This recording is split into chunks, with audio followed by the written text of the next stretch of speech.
예수님, 그동안 안녕하셨습니까? 시간이 빨리 지나갑니다. 사순 시작하면서 여러분 뵌것 같은데, 사순도 이제 다음 주 성주간으로 이제 우리가 부활을 향하는 시간을 살아가고 있습니다. 다시 한번 이 시간에 초대해 주신 여러분 모두와 또 주임 신부님 감사드리면서 강의 시작하면서 주님에게도 함께 바치고 시작하도록 하겠습니다.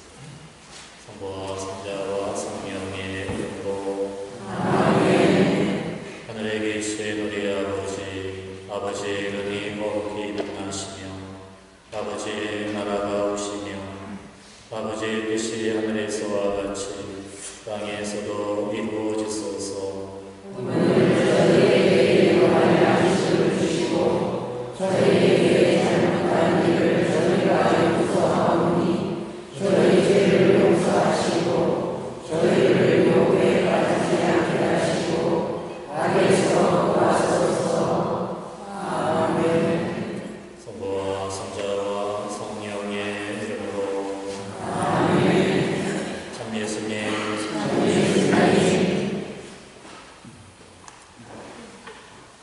이제 우리는 다음 주 성주간으로 사순의 절정을 마시며 부활을 준비하는 시간을 갖게 됩니다. 성주간에 이렇게 성목요일, 성금요일, 성토요일, 성삼일이면 교회 아주 굉장히 중요한 교회 전례이고, 파스카 성삼일은 우리 신앙의 굉장히 중요한 핵심인 것 같습니다. 그래서 그걸 파스카라고 이렇게 부르고 있습니다. 탈출기 12장에 여러분 이미 알고 있듯이 이스라엘 백성이 이집트에서 노예살이를 할 때 그때 모세를 통해 하나님께서는 파라오의 압정에서 그들을 구해내시고자 하셨지만 파라오는 쉽게 마음을 꺾지 않았습니다. 그래서 10가지 재앙이 차례차례 내리지 않았습니까? 이스라엘의 이집트에 내렸던 그 10번째 재앙은 굉장히 무서운 재앙이었는데, 그때 주님의 천사가 집집마다 들어가서 사람의 맛배이건 짐승의 맛배이건 첫 번째 소출을 전부 죽음으로 거두어들이는 징벌이었습니다. 그거는 파라오를 향한 하나님의 경고의 메시지이기도 하죠. 왜냐하면 파라오가 절대 권력을 지닌 왕이지만, 하지만 이 모든 생명의 주인은 하느님이시다. 하느님의 생명을 주셨기에 당신의 생명을 거두실 수 있는 분이시라는 것을 그 이집트 땅에 내리는 그 징벌의 밤이었습니다. 하지만 이스라엘 백성은 그 흠없는 어린 양의 피를 문설주와 상인방에 바르라고 하지요. 그 피가 발라져 있는 집은 이스라엘 백성의 집이라는 표시가 되기 때문에 주님의 천사가 집집마다 들어갔지만 피가 발라져 있는 그 집을 들어갔습니까? 지나갔습니까? 그게 파스카라는 뜻입니다. 파스카, 영어로 패스 오버를 한문으로 번역하니까 지날 과자에다가 넘을 월자를 쓰게 된 겁니다. 바로 구약의 파스카는 흠없는 숫양, 어린 양의 피로 그들이 죽음에서 생명으로 건너가고, 바로 노예살이에서 자유의 땅으로 지나가다 건너감을 경험을 하였습니다. 그 파스카 경험은 이스라엘의 굉장히 원초적인 신앙의 핵심이고, 그건 또 우리 신앙의 절정이기도 하는 것입니다. 한마디로 이야기해서 우리 신앙의 핵심은 건너감입니다. 우리가 세례를 받고 천주교 신자가 되는 것, 예수님을 믿고 살아가는 것, 올해도 우리가 이 파스카 성삼일을 함께 지내는 그 핵심은 무엇이냐면 바로 우리는 이 지나감, 건너감을 위해 불림받은 삶이고, 우리 신앙은 새로움으로 건너가는 삶이라는 겁니다. 하지만 여러분 알다시피 우리 혼자 힘으로 건너갈 수가 없습니다.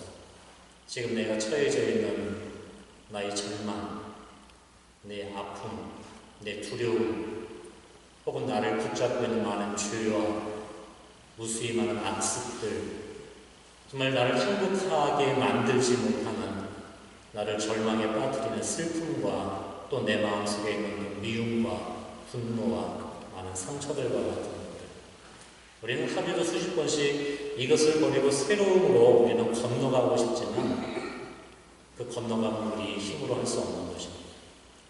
그래서 이스라엘 백성에게 출애굽기 탈출기 12장에 그 어린 양의 피로 그들이 죽음에서 생명으로 건너갔다면 신약의 백성들인 우리들에게는 새로운 피가 주어지게 되는 것입니다.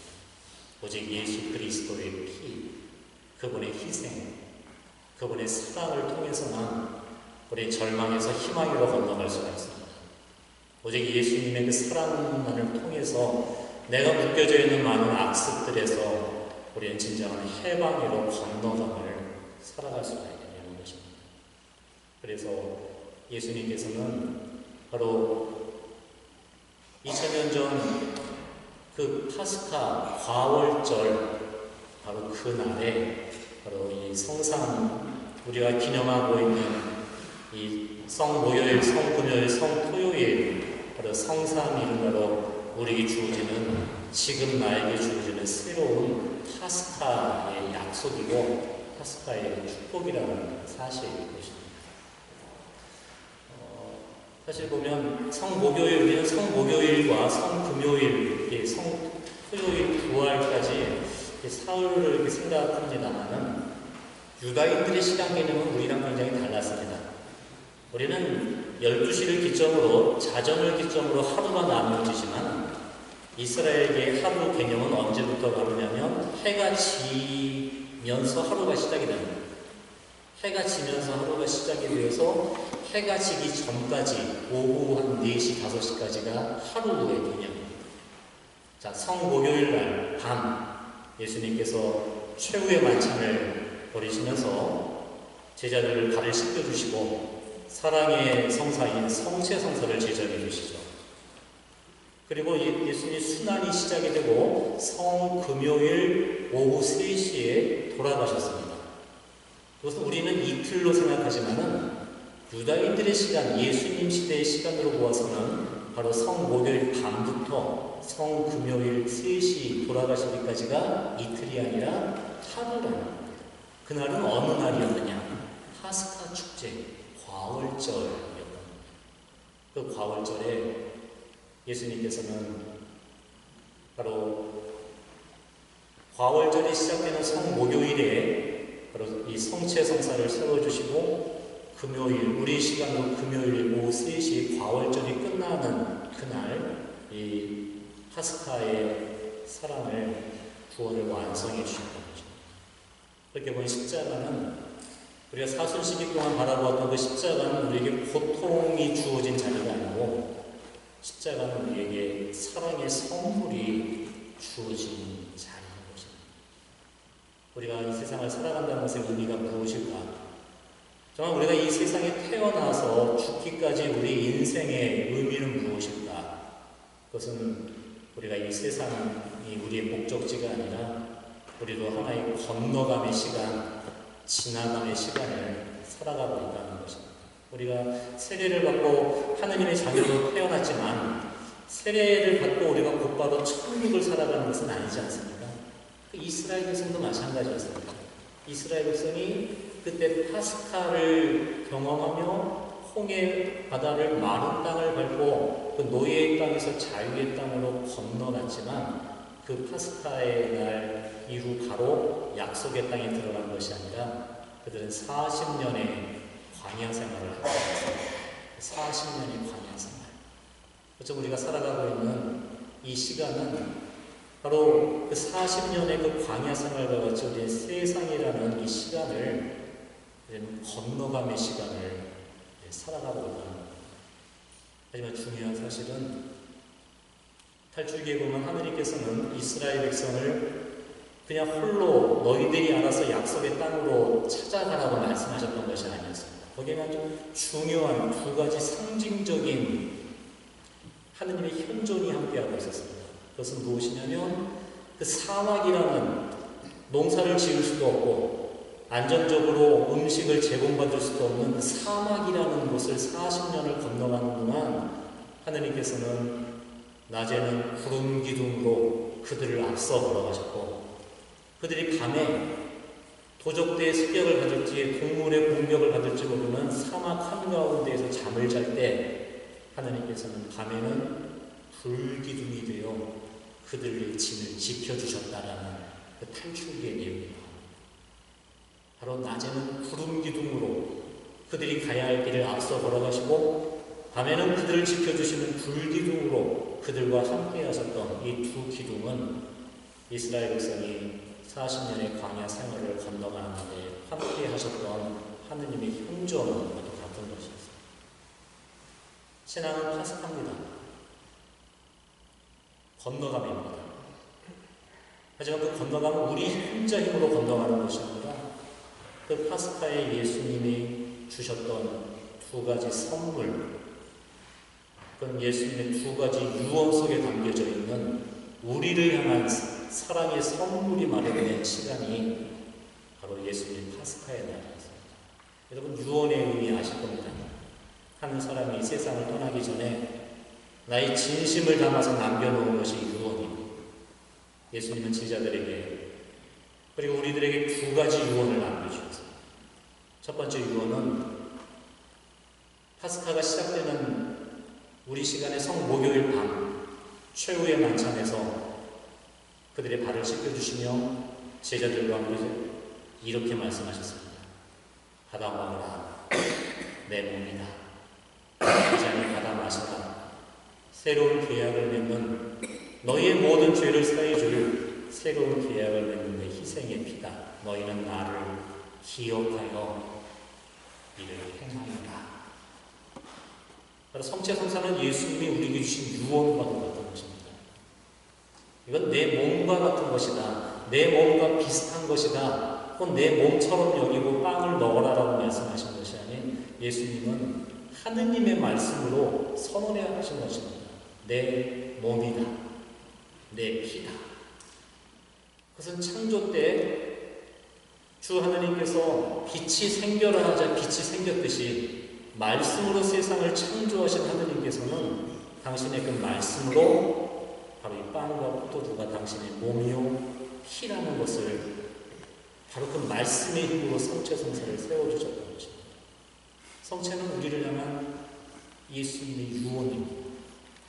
당신의 생명을 바치시면서 우리에게 주시고 싶었던 힘, 내가 이 세상살이를 잘 살아갈 수 있도록 광야와 같은 사막과 같은 이 세상을 당신이 함께 걸어가 주시고 나를 지켜주시며 낮에는 구름 기둥으로 밤에는 불기둥이 되어 우리와 함께 살아가시는 하느님의 현존, 그것은 바로 그분의 첫 번째 유언에 담겨져 있는 사랑의 선물, 성체였습니다.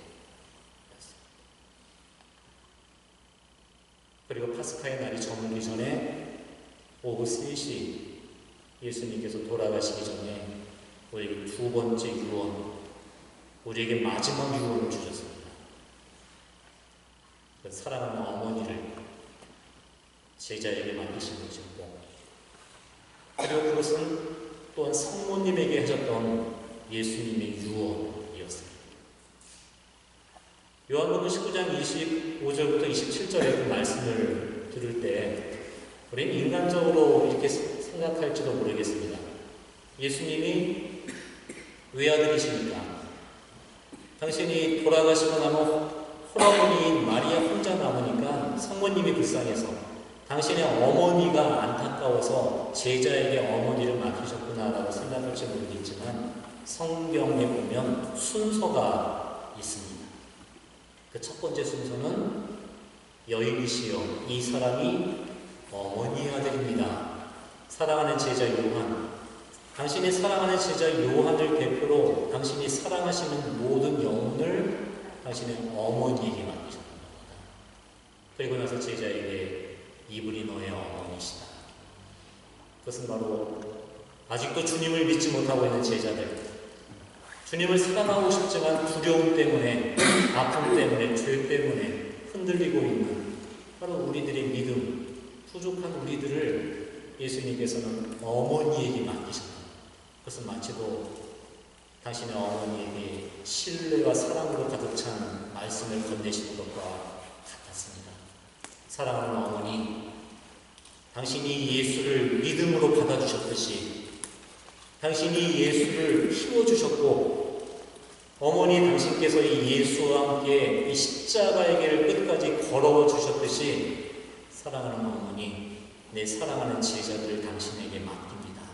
이들이 가야 할 세상의 여정, 아직 끝나지 않는 이들의 믿음의 길을 어머니께서 이들의 어머니가 되어주셔서 이들을 도와주시고, 이들을 일으켜주시고, 이들과 함께 나 예수가 걸어간 그 길을 걸어갈 수 있도록 어머니 이들을 도와주십시오.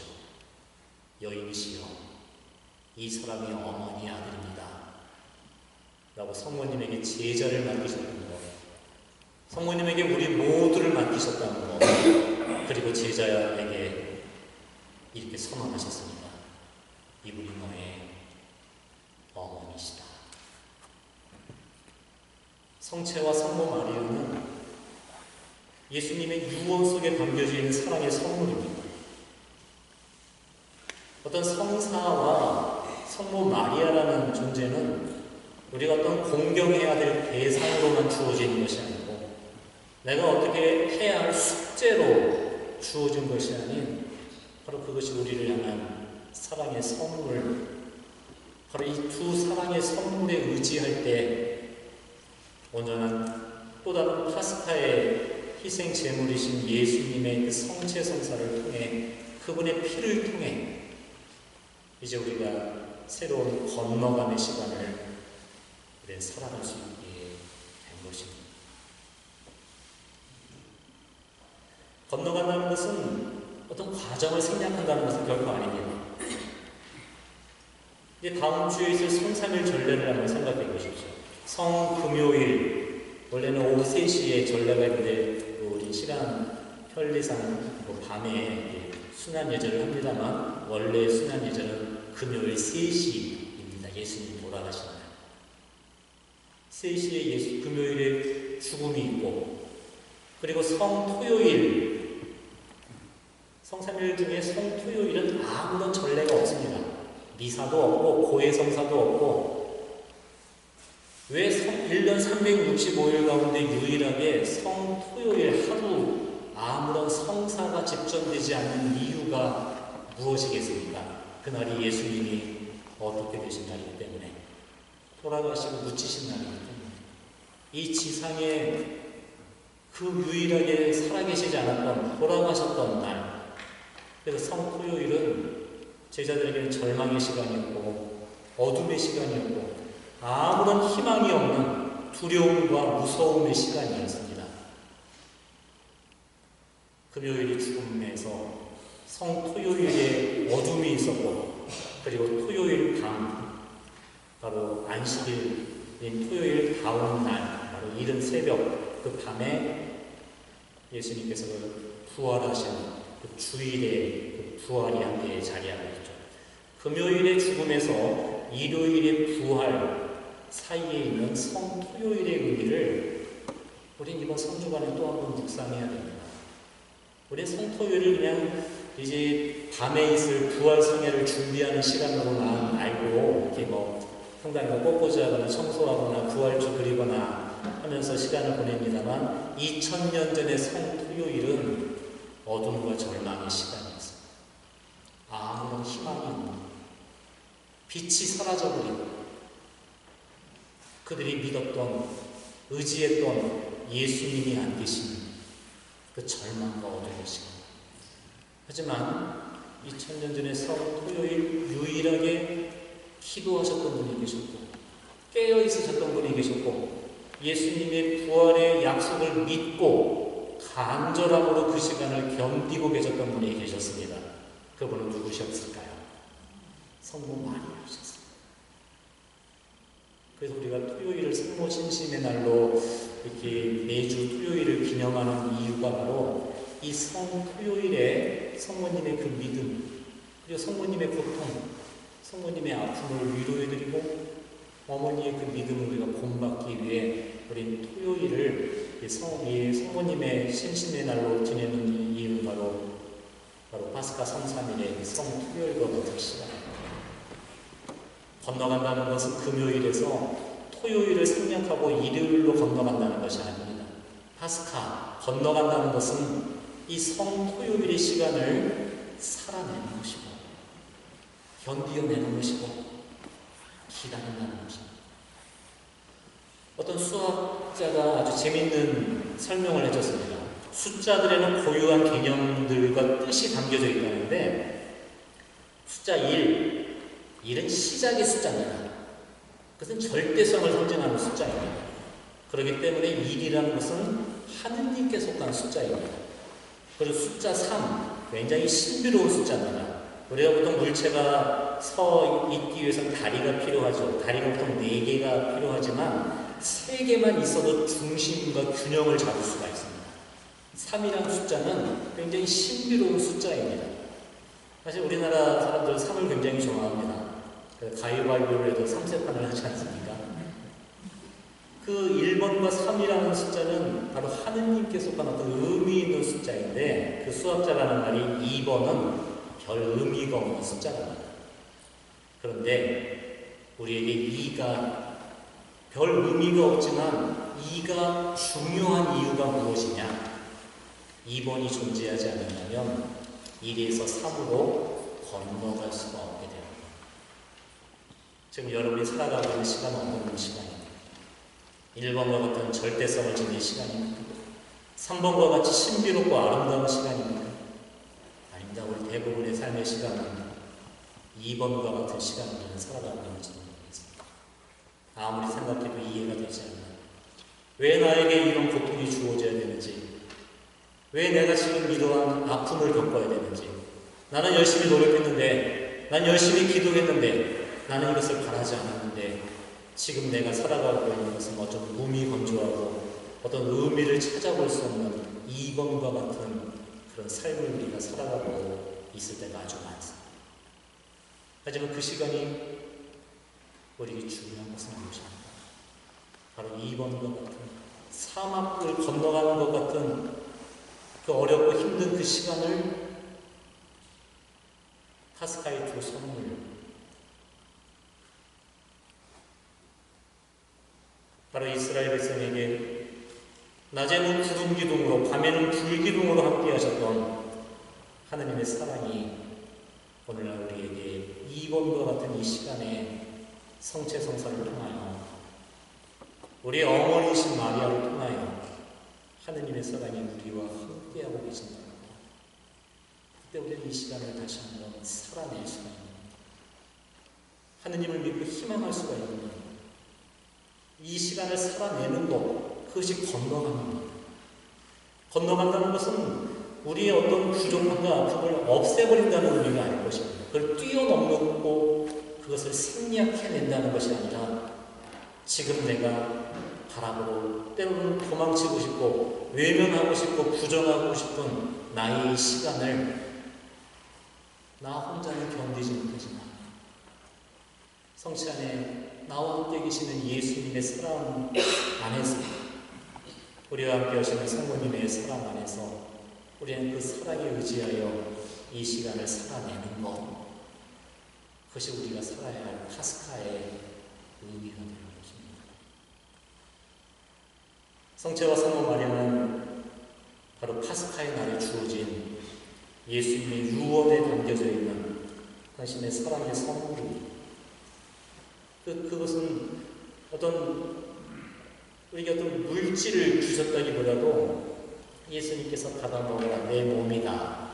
그 몸은 바로 예수님의 존재 자체를 나타내는 것이겠죠.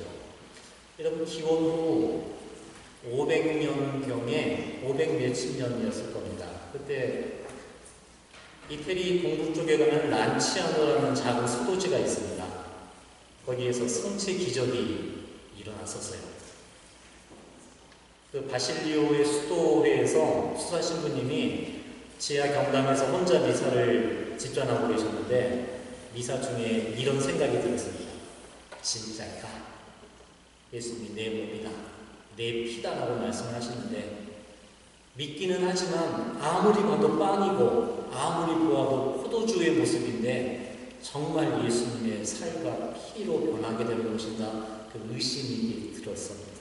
그런데 미사 중에 어떤 일이 일어났냐면 우리가 미사 중에 성변화가 일어나잖아요. 그 성변화는 겉모습도 변합니까? 겉모습은 변하지 않고 실체만 변하는 거예요. 이게 실체 변화라고 하잖아요. 겉모습은 빵이지만 그 실체가 예수님의 살과 피로 변화되는 것인데 그 바실루의 신부님이 그 의심 속에 미사를 집전했을 때 겉모습까지도 예수님의 살로 변하고 그 외형도 포도주가 술로 바뀌게 됩니다. 신부님이 깜짝 놀라가지고 너무 두려워서 사흘 동안 아무한테도 얘기하지 못하고 제2시대 그거를 살과 피로 변한 성육과 성혈을 감춰두고 그 전전긍긍했답니다. 왜? 이 기적이 믿어서 일어난 거예요? 의심해서 일어난 거예요? 그러니까 부끄러워서 말도 못하고 있다가 원장 신부님한테 그걸 말씀을 드리고 원장 신부님이 주교님한테 보고가 돼서 그게 이 아주 위대한 성체 기적으로 공식으로 선언이 되었습니다. 아마 지금 거기 성지순례 다녀오신 분도 계실지도 모르겠습니다. 거기 가보면 제대 뒤편에 성광에 성육으로 변한 살로 변한 성체가 지금도 보존이 되어 있습니다. 말라서 쉽게 표현하면 이게 육포처럼 이렇게 말라서 있는 이 성육, 그 하얀 제병의 두께랑 똑같은 모양으로 바뀌었죠. 그 부분으로 바뀐 성육이 보존이 되어 있고 그 밑에 크리스탈봉에는 5덩어리로 응고된 성혈이 이렇게 보존이 되어 있었어요. 지난 세기에 의학자들이 그 조직을 떼어가지고 조사를 해봤답니다. 도대체 이게 무엇일까? 조사를 해봤더니 의학적인 소견이 어떻게 나왔냐면 이 성육은 사람의 세포고 특별히 인간의 어떤 세포냐? 심장 조직이다. 그리고 이 피는 사람의 혈액이며 혈액형은 AB형이다. 예수님 혈액형이 AB형이다. 성모님 혈액형은 무슨 형인가요?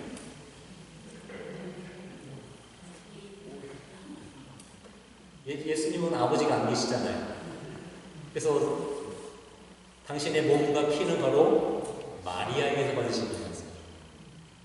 그래서 내 몸이요 내 피다 하실 때 그 살과 피는 바로 성모 마리아의 몸을 원죄 없이 인태되신 그 순결한 몸을 마리아는 하느님에게 드리셨던 분이셨죠.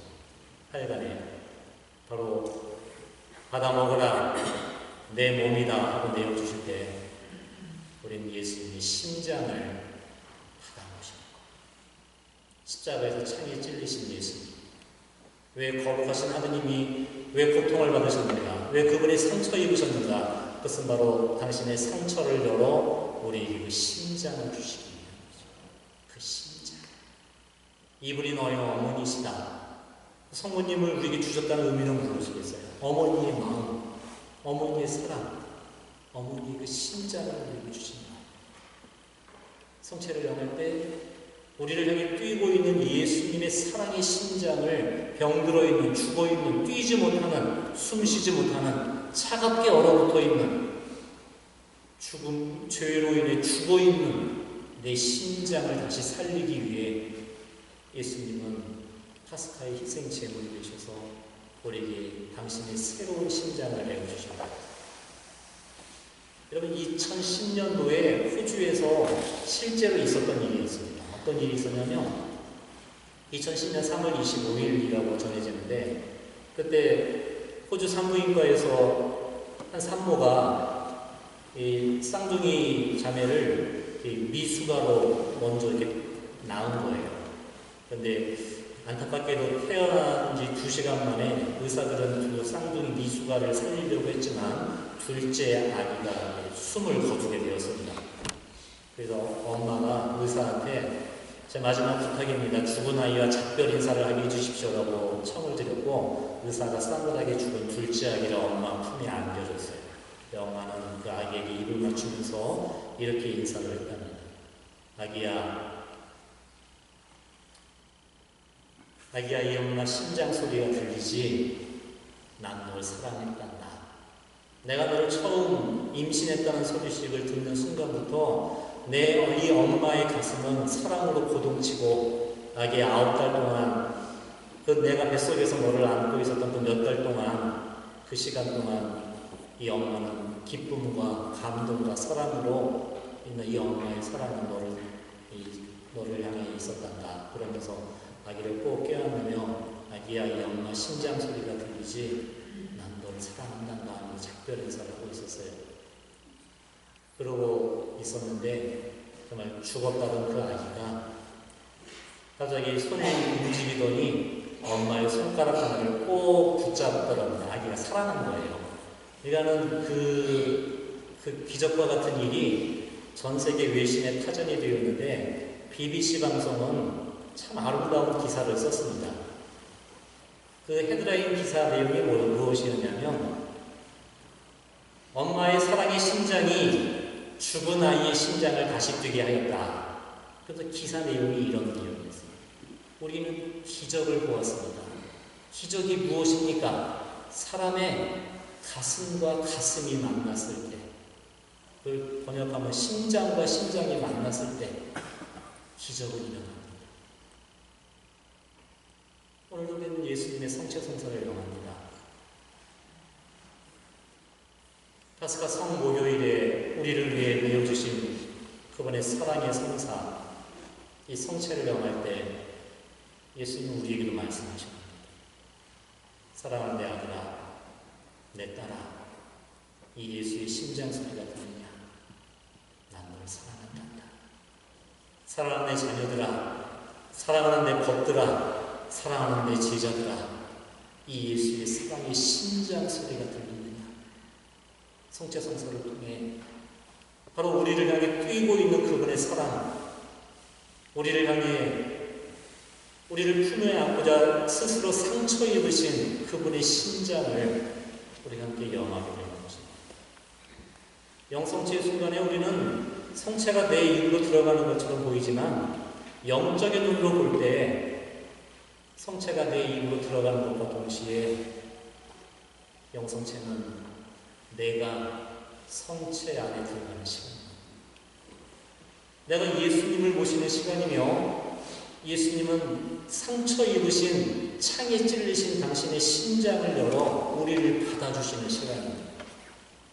영성체 때 그분의 상처 입으신 심장, 성심은 바로 죽어있는 우리를, 두려워하고 있는 우리들을 유혹받고 넘어지고 상처 입고 아파하고 묶여있는 우리들을 바로 당신의 사랑 안에 받아들이시는 거룩한 시간입니다. 그 사랑이 우리의 진정한 힘과 용기가 되어 그 사랑으로 우리도 내게 주어진 이 세상살이를 다시 살아갈 수 있는 힘, 진정으로 살아갈 수 있는 힘, 그 힘이 바로 예수 성심과 어머니 마리아의 성심, 이 두 사랑의 마음 안에 우리에게 주어지고 있는 것입니다. 사랑하는 교회 여러분, 신앙을 너무 어렵게 생각하지 마십시오. 이렇게 어렵게 생각하지 말라는 말은 너무 무겁게, 너무 힘들게, 너무 잘하려고, 너무 완벽해지려고 하지 마십시오. 신앙은 내가 잘하는 것이 우선이 아닙니다. 신앙의 시작은 무엇이냐? 잘 받는 겁니다. 잘 받으시면 됩니다. 받아라, 내 몸이다. 이 잔을 받아 마셔라. 너를 새롭게 만들어주고 너의 죄를 씻어주고 너를 살려줄 내 새로운 계약의 피다. 이 살과 피를 받아라. 그리고 우리에게 또 주시지 않았습니까? 받아라. 이분이 너의 어머니시다. 우리 중요한 비밀이 우리 삶의 중요한 비밀이 있는데 그것은 무엇이냐면 우리는 없는 걸 줄 수 없습니다.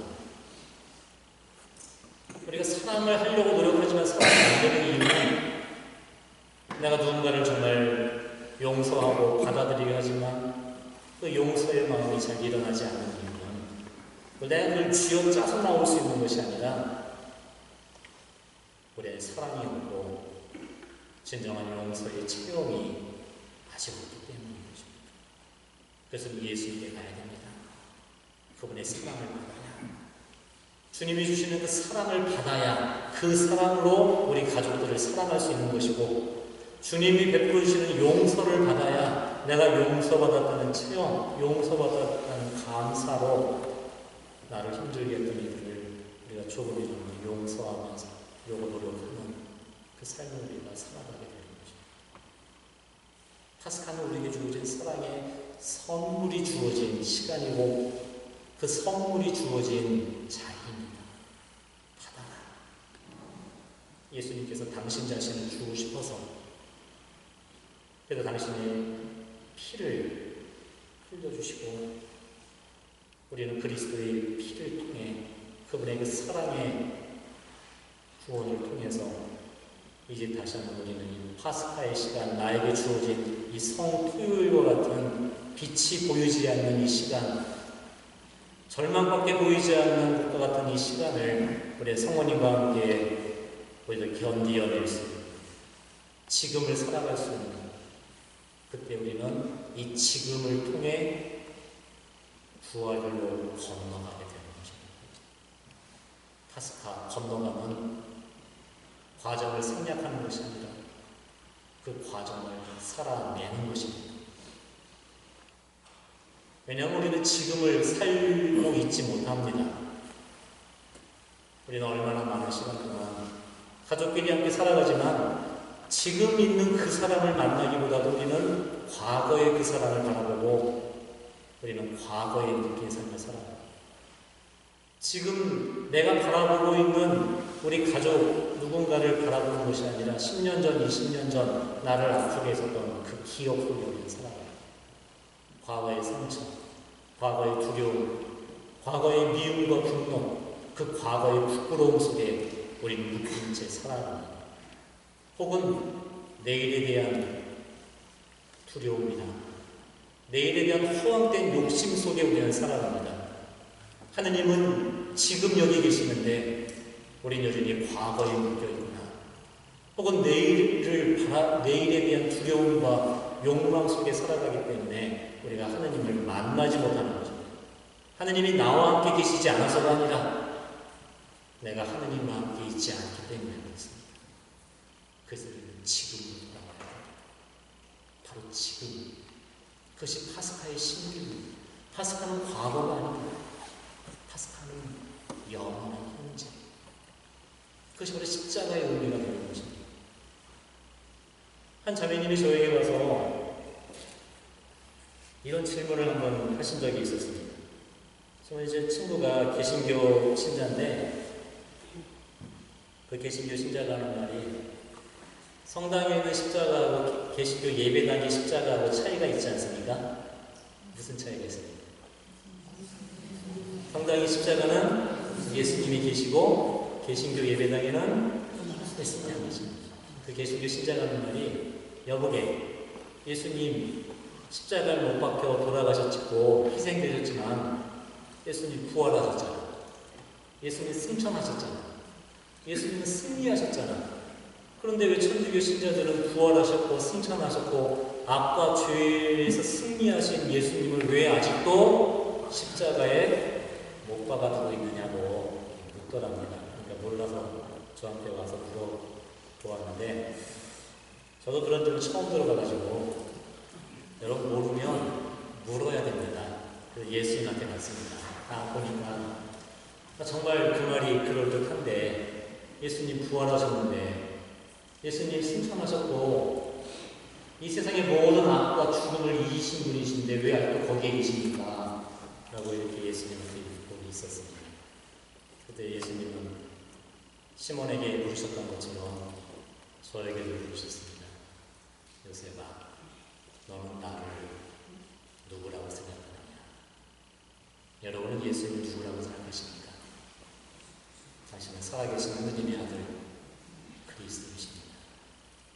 바로 영원하신 하느님, 그 영원하신 하느님이 바로 예수 그리스도 하시겠어요. 그렇습니다. 십자가는 영원하신 하느님이 계신 자리입니다. 그래서 십자가는 과거가 아니라 영원합니다.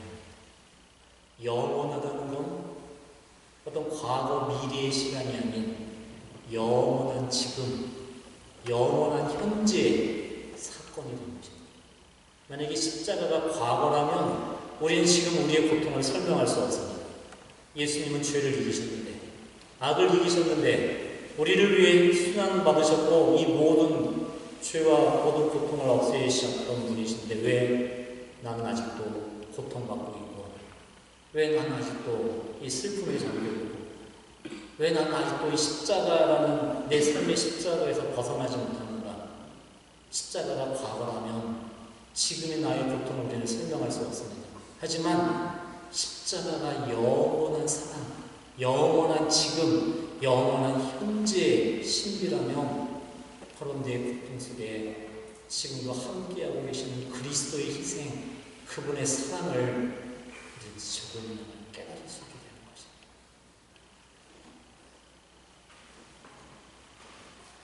다음 주에 성주간, 특별히 성삼일 파스카의 전례는 우리가 단지 2000년 전에 있었던 것을 지금 흉내내는 시간이 아닙니다. 이 파스카는 과거가 아닙니다.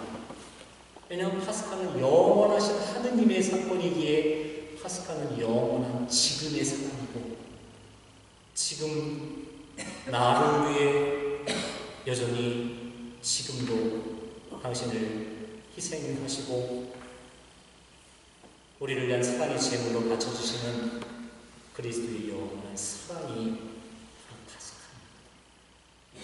그리고 파스카가 재현되는 것이 바로 이 거룩한 제단, 이 거룩한 제단의 성체 성사는,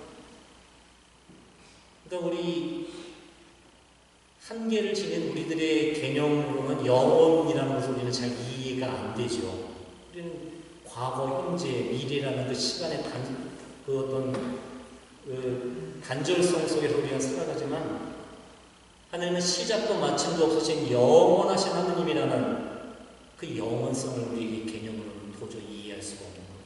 하지만 그 십자가가 우리가 생각하듯이 옛날의 일이 아니라 바로 지금도 우리를 사랑하시고 나를 구원하시고 내가 그 삶을 건너갈 수 있도록 당신 자신을 사랑의 제물로 바쳐주시는 그리스도의 영원한 사랑임을 우리 다시는 기억하고 받아들여야 합니다. 그것이 미사의 의미입니다. 미사를 집전할 때마다 우린 2000년 전의 과거를 기억하는 것이 아니라 너희는 나를 기억하여 이를 행하여라라는 그 기억은 영원하신 하느님을 기억하는 것이니 그 기억은 지금 현재와 하는 기억입니다. 예수님은 오늘도 나를 위해 당신 자신을 파스카의 제물로 어린 양이 되어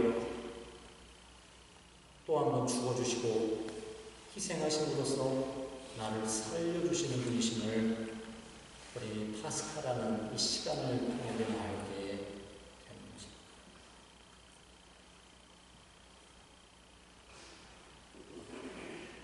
특별히 이스라엘 백성이 40년 동안 광야에서 먹었던 만나 이야기를 이렇게 묵상해 볼 때 우리가 어떤 자세로 성체를 영하고 살아가야 되는가를 배울 수 있게 됩니다.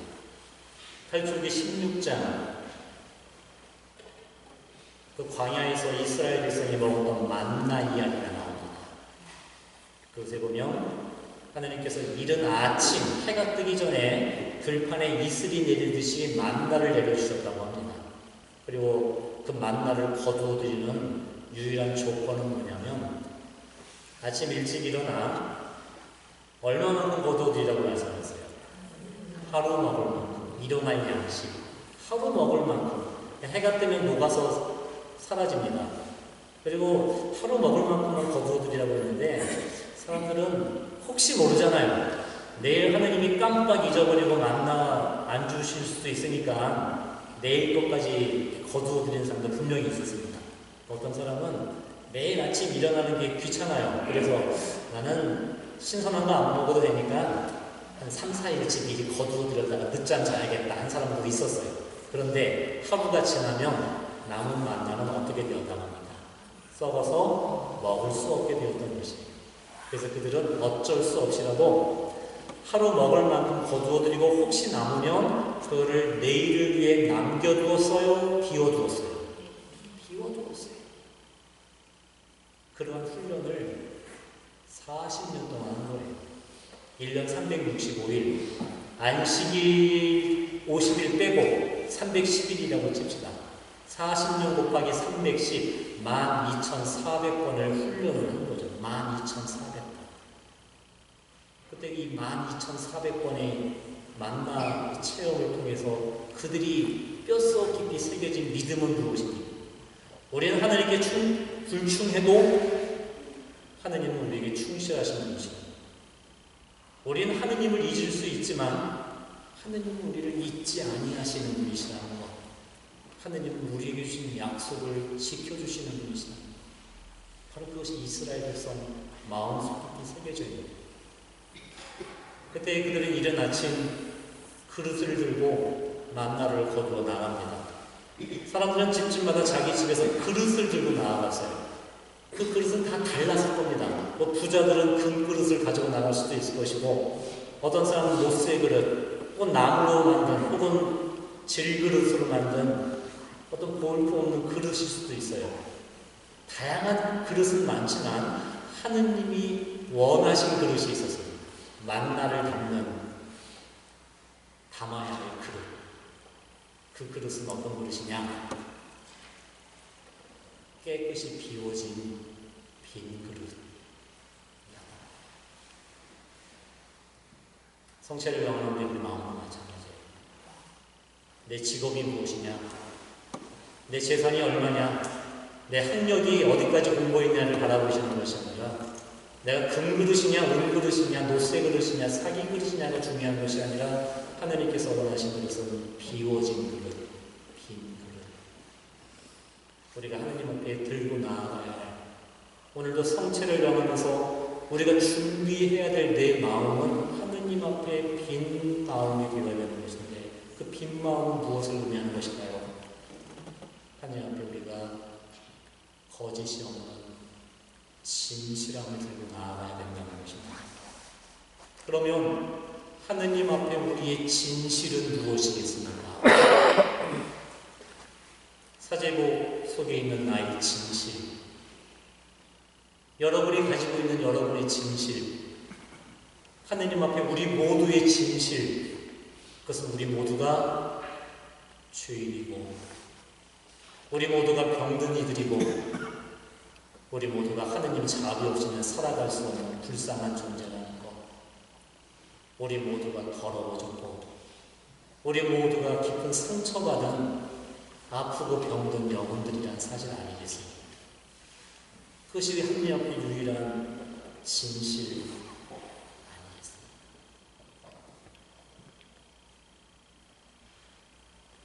그런데 우리들이 그 진실을 마주할 용기를 잃어버렸습니다. 그것이 죄의 큰 상처와도 같은 겁니다. 창세기 3장에 아담과 하와 이야기를 다시 한번 생각해 보십시오. 에덴 동산에서 범죄 이전에 아담과 하와는 하느님과 하나 되어 살고 있었어요. 그때 아담과 하와는 벌거숭이였지 않습니까? 아무것도 입지 않은 벌거숭이였지만 자기가 벌거벗은 몸이라는 게 부끄러웠습니까? 부끄럽지 않았습니다. 죄 짓기 전에는 그것이 아무런 장애가 되지 않았습니다.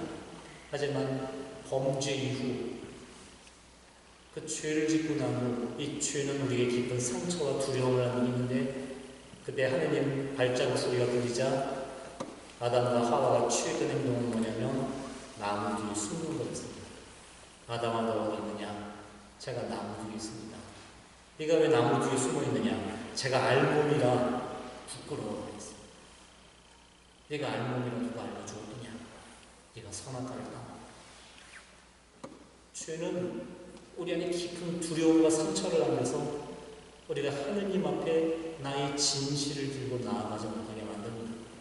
그래서 우리는 무수히 많은 세상적인 것으로 나를 치장하고 이 알몸인 나를 감추려고 세상적인 것들, 보기 좋은 것들, 물질적인 것들, 나를 도와주고 위로해 줄 것들로 나를 치장하며 나를 감싸고 살아갑니다. 그래서 세상 사람들은 자기가 만들어 놓은 이 진실을 감추고 있는 내가 만들어 놓은 모습을 서로 바라보라고 요구하고 살아가는 것이겠죠. 세상의 방식인 것 같습니다. 어떤 옷을 입고 있는지, 저 사람이 어떤 집에 살고 있는지, 어떤 자동차를 타고 다니는지, 어떤 물건을 사용하는지, 우리는 그 껍데기를 통해 서로를 평가하고 바라보지만 하느님께서 바라보시는 것은 우리의 껍데기가 아니라 우리의 진실, 오직 그 진실만을 들고 나오기를 바랍니다. 이번 파스카, 이 파스카의 시간에 우리가 하느님 앞에 들고 나아가는 것이 우리의 진실입니다. 상처 입은 이 마음, 죄로 아파하는 이 마음, 하느님의 도우심 없이는 살아갈 수 없는 우리의 나약함, 그것이 부끄러움이 아니라 오직 하느님을 만나는 유일한 우리의 진실임을 만나 이야기하는 우리에게 알려주는 것입니다.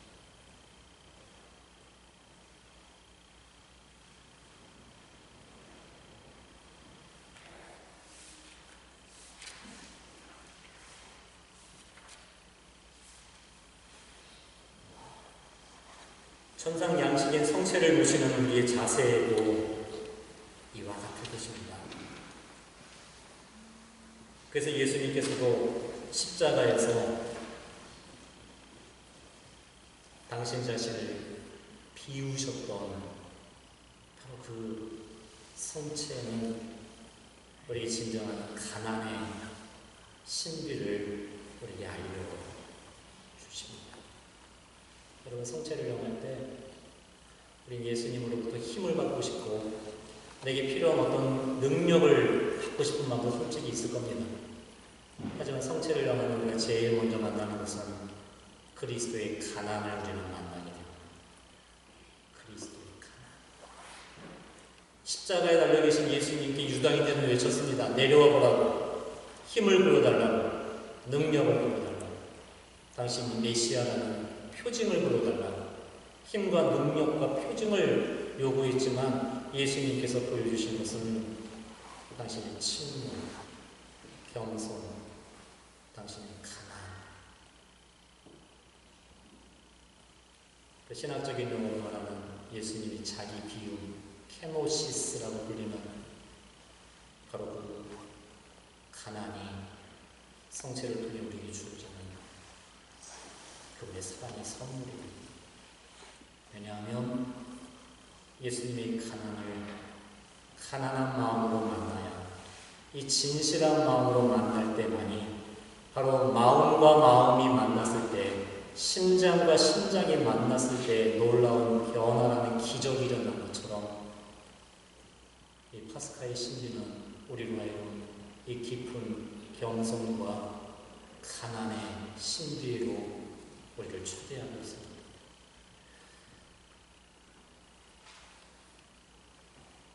어떤 자매님이 저에게 와서 많은 고민을 이렇게 상담하면서 이런 말씀을 하셨습니다. 신부님, 제가 성체를 통해 하느님의 사랑을 정말 깊게 체험했습니다. 그래서 제가 이제는 제가 받은 사랑을, 저도 하느님의 사랑을 저도 살고 싶은데 잘 안 되는 게 한 가지가 있습니다. 그게 뭡니까? 그랬더니 그 자매님 하시는 말씀이 친정아버지, 그 아버지를 볼 때마다 사랑이 무너지고 결심이 와르르 흩어지는 것을 이야기하셔요.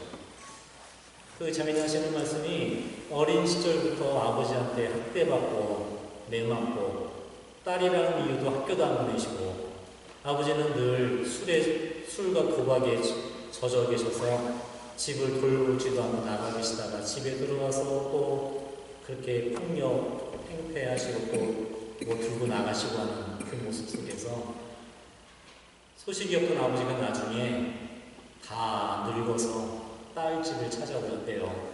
그 딸이 어떡합니까? 그래도 아버지인데 그 아버지를 집에 모시고 살아가는데 속에서는 아버지를 바라볼 적마다 아버지 제가 몇 살 때 아버지가 저에게 이렇게 했을 때 제가 너무 아팠고 억울했고 힘들었으니 한 번만이라도 나한테 잘못했다고 좀 해달라고 하고 싶은데 아버지가 그 치매에 걸려서 기억을 못하신대요. 그러니 시부님 어떻게 하면 좋습니까? 라고 말씀을 하셔요. 그래서 제가 그 자매님께 이렇게 말씀을 드려봤어요. 자매님 죄송한 질문인데 자매님을 정말 힘들게 하는 그 아버지는 지금 자매님과 함께 사는 그 아버지가 힘들게 하시는 거예요? 아니면 자매님 마음속에 있는 옛날의 아버지셔요? 이 자매는 무슨 말인가 보고 생각하더니 갑자기 눈물을 뚝뚝 흘리며 이렇게 이야기를 하는 거예요. 신부님, 제가 도저히 용서할 수 없었던 지금도 제가 고통에 사무치던 제 과거에 제 어린 시절에 여전히 내 마음속에 응어리져 있고 여전히 내 마음속에 복수하고 싶고 원수하고 싶은 마음으로 미움도 붙들고 있는 옛날의 아버지입니다. 저는 그 자매님께 이렇게 말씀드렸습니다.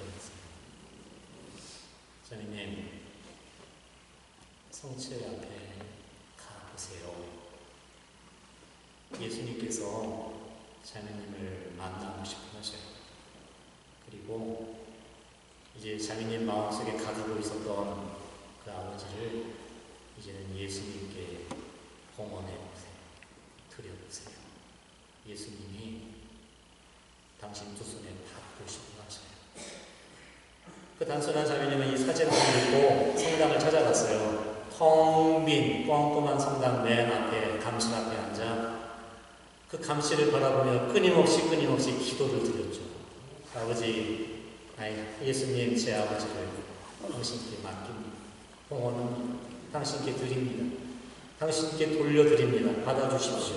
그 길고 긴 기도가 드려지던 어느 날 그 자매님 마음속에서 뚝 하는 소리가 들렸대요. 나중에 와서 하는 말이 그게 마치도 아버지와 묶여 있었던 사슬이 끊어지는 느낌이었다고 이야기를 하더라고요. 그러면서 저에게 그런 이야기를 하시는데 제가 그 자매님 이야기를 듣다 보니까 성체 안에 예수님의 그 가난의 의미가 무엇인가를 좀 다시 한번 알게 되었어요. 그 가난의 핵심은 뭐겠습니까? 자기 것이 없는 게 가난입니다. 내가 무언가를 소유하지 않는 게 가난이 아니라 가난의 핵심은 내가 가지고 있다 할지라도 그것의 주인이 내가 아님을 아는 것이 가난입니다. 예수님은 그래서 가난하신 분이었습니다. 메시아로서의 힘과 능력이 있으셨지만 당신이 지니신 힘과 능력이 내 것이 아니라 누구 것이라는 걸 잊지 않으셨습니까? 아버지 것입니다. 아버지가 나에게 주신 힘입니다.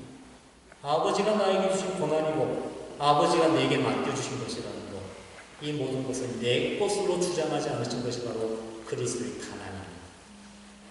예수님의 성체의 가난 앞에 그 자매가 복수하고 싶은 마음, 원수하고 싶은 마음, 안갚음하고 싶은 그 마음을 내려놓는 것. 왜냐하면 그 아버지가 내가 복수할 내 아버지가 아닌 이제는 하느님의 아버지, 예수님의 것으로, 당신 것으로 드리는 마음. 그 가난과 그리스도의 가난을 만났을 때 그 자매는 진정한 치유와 구원을 얻게 되는 것입니다. 성삼일에 우리 십자가 아래에서 그리스도의 성체의 사랑에 우리 이 가난한 마음을 다시 찾아야 됩니다. 지금까지 우리는 우리 가족들을 위해 기도하고 자녀들을 위해 기도했지만 그 기도의 중심에는 누가 있었습니까? 내 아들입니까? 내 딸입니까? 내 것입니까? 하느님 내 것을 좀 도와달라고 우리 스스로 내 자녀들의 주인이 되어 혹은 내 가정의 주인이 혹은 모든 것이 내가 주인이 되어 내 것을 도와달라고 기도했었던 우리들이었다면 십자가에서 예수님께서 아버지 제 영을 아버지 손에 맡깁니다 하고 돌아가신 바로 그 가난, 그분의 자기 비움, 그 케노시스라는 그 가난 속에 우리가 함께 나눠야 할 우리의 파스카의 시간인 것입니다. 하나님께서 여러분의 것이 탐이 나서 달라는 게 아닙니다. 내가 하나님께 내 것을 드린다고 하나님이 더 부자가 되시는 것도 아니고, 내가 하나님께 기도한다고 그분이 더 거룩해 지시는 것이 아니지 않습니까? 네. 거기에 그 모든 걸 우리가 하나님께 되돌려 드릴 때 하나님은 거기에 당신의 전부를 우리에게 주실 수 있기 때문에 그러한 것입니다. 창세기 22장에 아브라함이 이삭을 하나님께 바쳤을 때 하느님이 원하시는 것은 이삭의 피를 원하신 게 아니라 아브라함의 마음, 그 아버지의 그 고통, 아버지의 그 마음. 그래서 이삭은 자기 아들을 바친 것이 아닌 그 아들에게 있었던 자기의 전부, 모든 믿음과 희망과 그 모든 것을 바로 당신 자신을 하나님께 바치는 또 하나의 거룩한 산 제물로 바치는 그런 시간이 되었던 것입니다. 다음 주에서 성주간 우리는 예수님의 십자가 아래 다시 모입시다. 그리고 십자가에서 주시는 그 사랑을 우리가 바라봐야 합니다. 그리고 사랑을 우리가 담아내는 또 하나의 그릇이 되고, 그때 우리도 제가 첫 시간에 말씀드린 대로 우리는 또 다른 의미의 그리스도의 사제식에 우리 함께 동참할 수 있게 되는 것입니다. 바로 예수님과 함께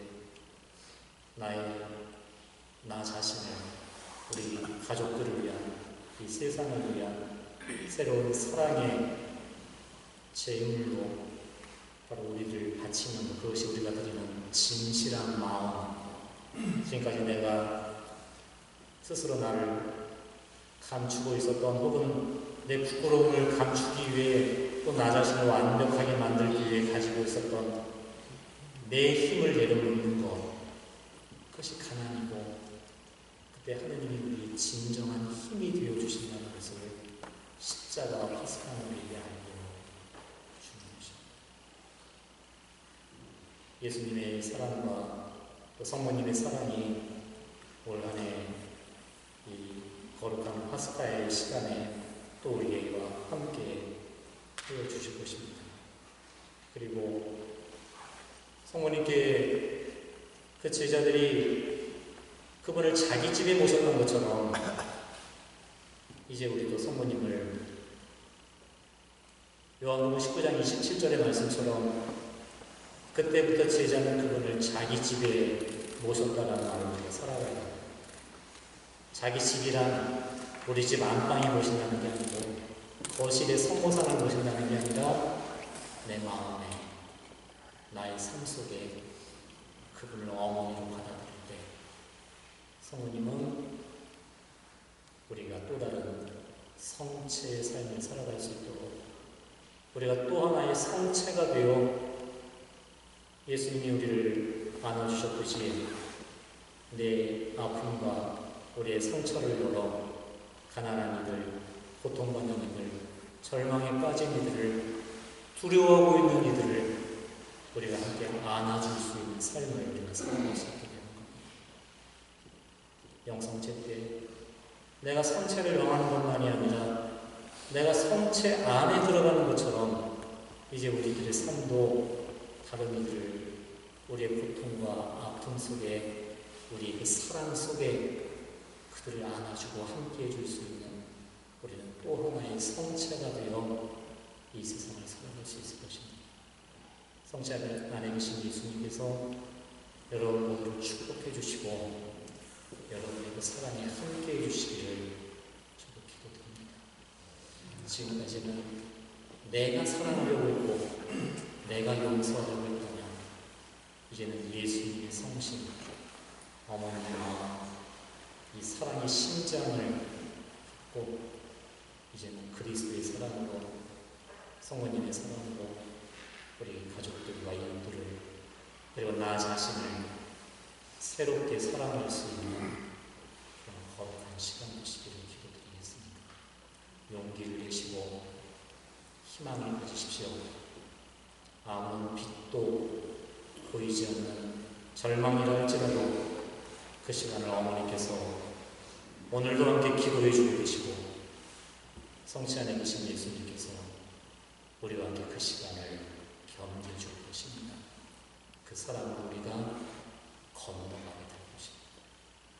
이스라엘 백성이 약속의 땅으로 건너갔었던 것처럼 예수님의 사랑과 어머니의 도우심으로 우리도 이 시간을, 이 지금을 살아내어 하느님의 약속으로 건너가는 파스카의 삶을 우리가 함께 걷게 될 것입니다.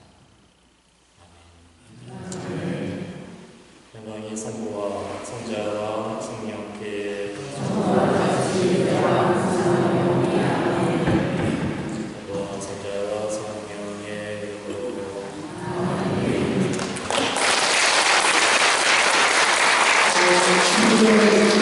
좋으셨나요?